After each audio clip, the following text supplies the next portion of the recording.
Hello everyone, welcome back to another video. This is वन्ना। Guys, हमने अपनी previous video में सीक्वेंस एंड सीरीज़ को स्टार्ट किया था, जिसमें हमने अर्थमेटिक प्रोग्रेशन के बारे में पढ़ा था। ठीक है, तो अगर आपने वो वीडियो नहीं देखी हो तो पहले जाकर उस वीडियो को देख लीजिएगा। ठीक है, नेक्स्ट हम आज जो पढ़ने वाले हैं वो है जियोमेट्रिक प्रोग्रेशन। ठीक है, ये हम NCERT की सीरीज़ को कंटिन्यू कर रहे हैं, तो इसमें जियोमेट्रिक प्रोग्रेशन के बारे में हम आज पढ़ेंगे। तो देखते हैं कि जियोमेट्रिक प्रोग्रेशन क्या होता है। इस sequence A1 A2 A3 up to AN is called geometric progression if each term is non-zero and AK plus 1 upon AK is equal to R for K is greater and equals to 1। तो इसका मतलब क्या है कि जो भी एक sequence है A1 A2 A3 up to AN, तो उसे हम जियोमेट्रिक प्रोग्रेशन कब बोलेंगे? जब उसकी ईच टर्म क्या हो, नॉन ज़ीरो हो और उनका रेशो क्या हो, एक कांस्टेंट टर्म आए। सो गाइज, लेट सपोज अगर हम A1 को A लें, so we obtain a geometric progression AR AR square AR cube and so on. Okay, तो हम इसको लिखते हैं जियोमेट्रिक प्रोग्रेशन। जो सीरीज होगी क्या होगी? AR AR square AR cube and so on. ठीक है, तो यहाँ पर जो A है वो क्या होगी? फर्स्ट टर्म होगी। R क्या होगा? कॉमन रेशो होगा। कॉमन रेशो कैसे फाइंड करना है हमें? क्या था उसमें, उसकी कंडीशन क्या थी?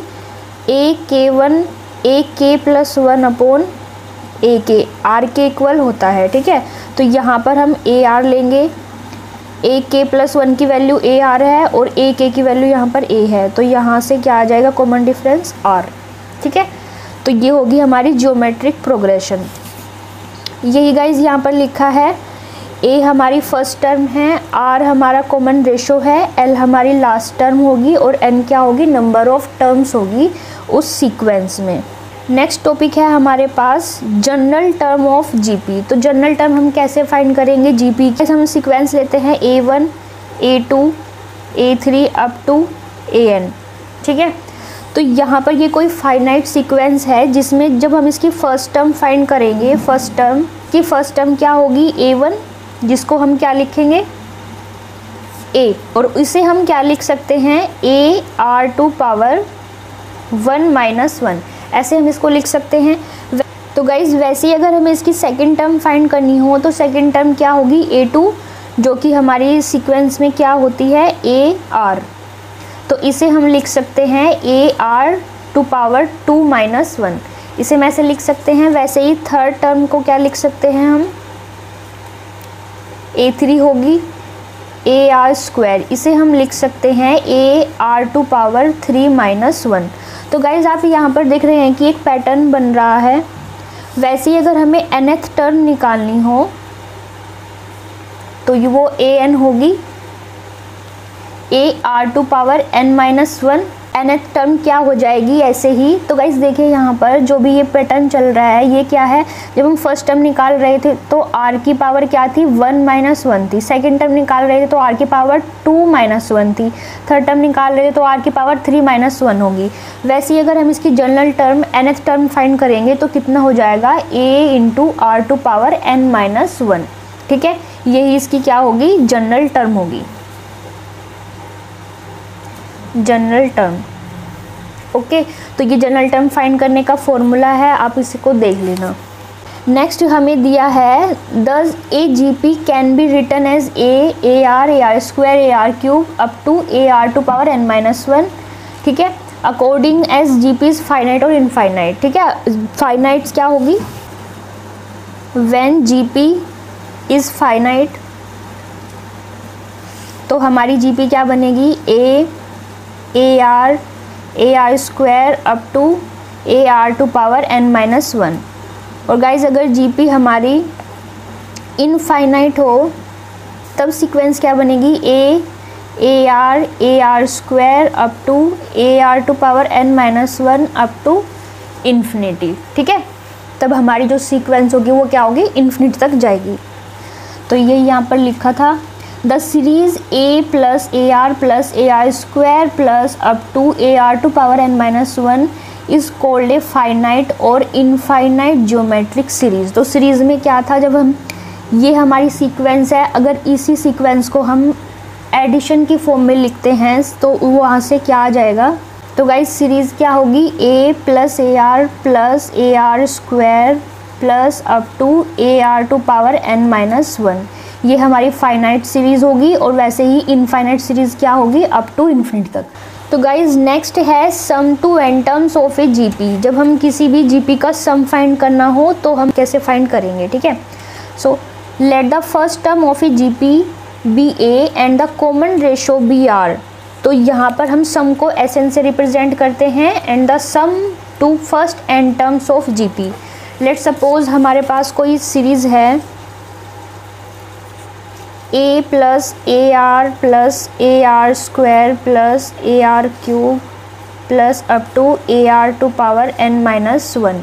ये हमारी कोई फाइनाइट सीरीज़ है, ठीक है। तो यहाँ पर इसको हम फर्स्ट लेते हैं। तो गाइज अगर हम इसमें केस फर्स्ट ले, r की वैल्यू अगर हम इसमें 1 रखेंगे तो हमारे पास क्या सीक्वेंस बने, क्या सीरीज़ बनेगी, पास Sn किसके इक्वल आ जाएगा, a plus A up to nth term, जो कि किसके इक्वल होगा, na के इक्वल होगा, ठीक। वैसे ही केस सेकंड में हम लेंगे if r is not equals to 0, तो हम फर्स्ट वाली सीक्वेंस में, फर्स्ट वाली सीरीज़ में r से बोथ साइड मल्टीप्लाई कर देंगे, ठीक है। तो यहाँ से r इंटू Sn किसके इक्वल आ जाएगा, A R plus A R square plus A R cube up to A R to power n। ये हमारे पास सेकंड सीक्वेंस ये हमारे पास सेकंड सीरीज़ बन जाएगी। तो गाइज अब हमें क्या करना है, फर्स्ट सेकंड से फर्स्ट को हमें माइनस करना है, सब्ट्रैक्ट करना है, ठीक, सीरीज़ 2 - 1। तो जब हम इसको करेंगे तो यहाँ से हमारे पास आ जाएगा 1 माइनस आर इंटू Sn, ये इक्वल आ जाएगा। तो यहाँ से हमारे पास 1 minus r into Sn equal आ जाएगा a minus a into are two. तो यहाँ से जब हम इसे सोल्व करेंगे तो ये हो जाएगा a into 1 minus R to power n, जहाँ से Sn की वैल्यू कितनी हो जाएगी, a into 1 minus R to power n upon 1 minus nth term का सम फाइंड करने का फॉर्मूला होगा, ठीक है, इन जीपी। इसको हम एग्जाम्पल से देखते हैं।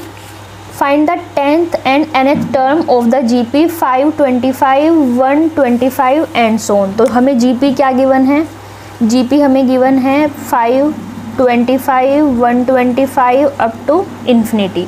तो यहाँ पर हमारी जो फर्स्ट टर्म है वो 5 है, r कितना होगा 25 अपॉन 5, तो ये हो जाएगा हमारा 5। कॉमन रेशो कितना आ गया, हमारा 5 आ गया है। 10th टर्म फाइंड करनी है, तो यहाँ से हमारे पास 10th टर्म कितनी हो जाएगी, a into are to power n-1 होता है, a की वैल्यू 5 है, r हमारे पास 5 है, तो 5 कितना हो जाएगा 10-1, तो ये हो जाएगा 5 इंटू 9 एंड 5 टू पावर 10, ये हमारी 10th टर्म हो जाएगी, ठीक है। वैसे अगर हम इसकी nth टर्म फाइंड करनी हो तो a into are to power n-1, a की वैल्यू 5 है एंड 5 टू पावर n-1, तो ये हो जाएगा हमारे पास 5 टू पावर n। तो nth टर्म कितनी हो जाएगी, 5 टू पावर n। तो ऐसे हम इसकी टर्म को फाइंड कर लेंगे, ठीक है गाइस। नेक्स्ट है ज्योमेट्रिक मीन। तो ज्योमेट्रिक मीन क्या होगा, the geometric mean of two positive numbers a and b is the number under root ab। तो अगर हमारे पास दो पॉजिटिव नंबर हैं a and b are two positive number,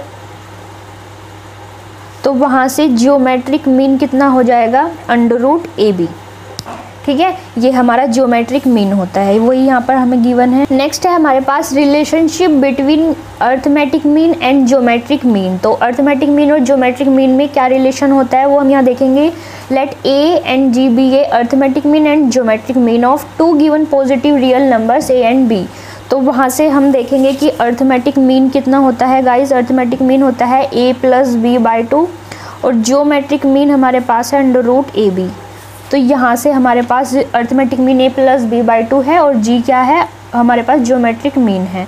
तो अगर हमें यहाँ पर क्या फिर फाइंड करना है, रिलेशनशिप डिफाइन करना है। तो अगर हम a माइनस g करेंगे से a माइनस जी करेंगे तो कितना आ जाएगा, a plus b by two minus under root a b. तो जब इसे सोल्व करेंगे a plus b minus two under root a b upon आ जाएगा 2, जिसको हम लिख सकते हैं under root a minus under root b का होल स्क्वायर अपॉन 2। तो गाइज़ ये वैल्यू हमेशा 0 से बड़ी या 0 के इक्वल होगी। ये कैसी वैल्यू होगी, एक पॉजिटिव रियल नंबर होगी, ठीक है। यहाँ से हम बोल सकते हैं कि a is greater and equals to g, मतलब जो भी अर्थमेटिक मीन होगा वो ज्योमेट्रिक मीन के इक्वल या उससे ज़्यादा होगा, ठीक है। ये इनके बीच रिलेशन होगा। तो गाइज़ आई होप कि आपको आज की वीडियो अच्छी लगी होगी, तो प्लीज़ वीडियो को लाइक एंड शेयर कर दीजिएगा और चैनल को सब्सक्राइब कर दीजिएगा।